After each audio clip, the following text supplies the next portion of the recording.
let's start with what the big news is here. Our exchange went viral. So what does that mean? Well, likely it means that more of you are watching right now. And that's great as long as we're all on the same page, okay? This is not the head of the hate parade to take down the artist formerly known as Kanye. I'm not a hater, okay? He's a great artist. He's saying things that are ugly and obvious. And I believe that we need to come together to condemn bigotry. Now is the time. Anti-Semitism is on the rise in the United States. The Anti-Defamation League is putting out a report that it's up about a third, and it's very concerning. The incidence of harassment and assault year after year in the last 4 years, increasing problem. Online, increasing animus. And it is not a coincidence, as we will discuss with our first guest, that there is a rise in anti-Semitism hand in hand with a rise of white nationalism. Both are getting worse. Now, we see this celebrity being paraded as a soundbite machine of anti-Semitism's greatest hits. It's a problem that points to this bigger concern of hate on the rise. Now, as for him, you know, I don't understand why some people have a problem with this, but really it's about fringe mentality, and I think that most of you will get this easily. Two things can be true at once. The man is spouting anti-Semitism, period. I went out at him about his responsibility and his wrongness. Here's a taste. People have had their careers destroyed. That's why they keep on saying, oh, well, yeah, Ye's dangerous because he will keep talking. He will keep talking. It's what you say. It's when you say Jewish people own the black vote. When I wake up, I'm going DEFCON 3 on Jewish people. The black voice. These are not things that you can say coming from a place of intelligence or love or anything productive. I'm coming from a place of love and a place of we're not going to be owned by the Jewish media anymore. If you think about every celebrity, Kanye, if you look at their contract, and I'm going to finish what I'm saying. I know, but you have to understand this idea of the Jewish media, that's not how it works. You're talking to me right now. So every celebrity, go ahead. Every celebrity has Jewish people in their contract. This is not hate speech. This is the truth. It's clearly not the truth. It is the truth, however. That's the first time I've been la and not taken the phone of the person doing to me, because up until that point, it had only been my children. Now, look, this man can hold bad beliefs and also be struggling, and by all accounts, he is. That matters, too. And I talked to Ye about whether he's okay. Have you been taking care of your health? And in terms of making sure that you are behaving and thinking at your best? I love what the way you worded it. What you don't realize is when it runs back, people are going to say, wow, have you making sure you're behaving? If you run that back, that's not what I'm saying. You're going to be like, whoa. That's not what I'm saying. You're trying to cheapen the point. I'm trying to make sure that you're healthy and you're taking care of your health. Did you work out this morning? No. Okay. The thing is, okay, so when do I have a... But I took my medicine. But I took my antidepressant medication that I take every day. Oh, I can't believe you admitted that. Why? You don't take medication? You think it's an unusual thing? We got to get past this, okay? And, looking at the reactions to this interview, it's so interesting to me that people are fine saying, whoa, can you listen to what he's saying? There's something wrong with that guy. And calling him unstable, but only as an insult. Isn't that interesting? You're fine saying it as long as you're playing into a stigma that having that kind of struggle, having that kind of illness makes you weak or less than. Interesting, right?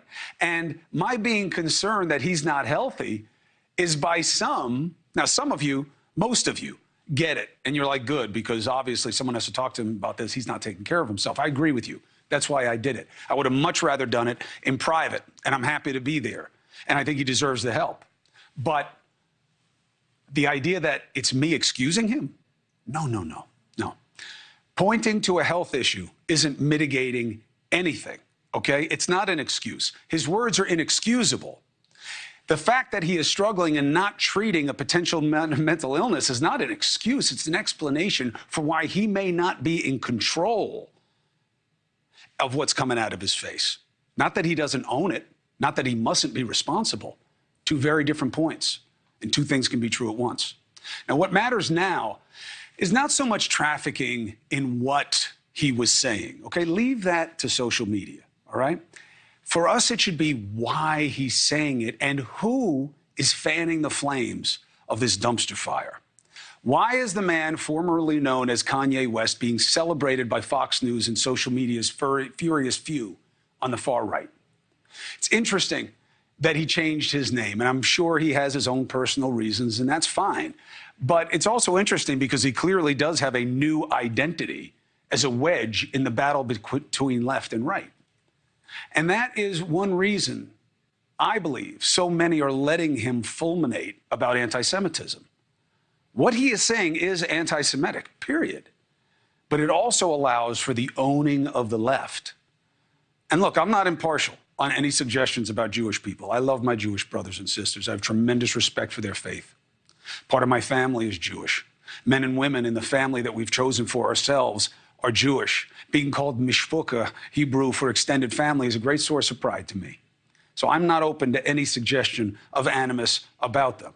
And that was as polite as I can be about it. But this does not need to be personal to penetrate.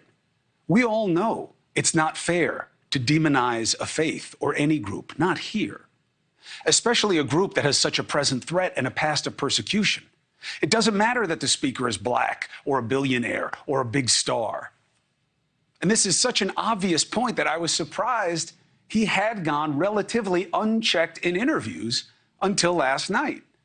Because this is not about free speech, as some of his newfound political pals suggest. This is not about the First Amendment. The Constitution doesn't say, hey, it's okay, say whatever you want, no consequence. The First Amendment is about Congress making no law to restrict free speech, to seek redress, a free press, to force faith upon us. Yes, Congress can't do that. But there is every bit a reciprocal right for the rest of us to expose and reject what someone says. Anti-Semitism is anti-American. Having the right to say ugly things doesn't make it right to say ugly things. And this is not about my giving him a platform. He already has a huge one.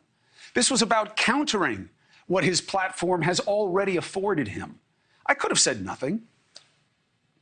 But you know what? What you ignore, you often empower. I believe a good instruction for what we should do with the opportunity of his invective comes from Judaism. You know, this has been a week of celebration for them as part of the new year. And it ended tonight with a pledge to continue the work of faith in trying to get better.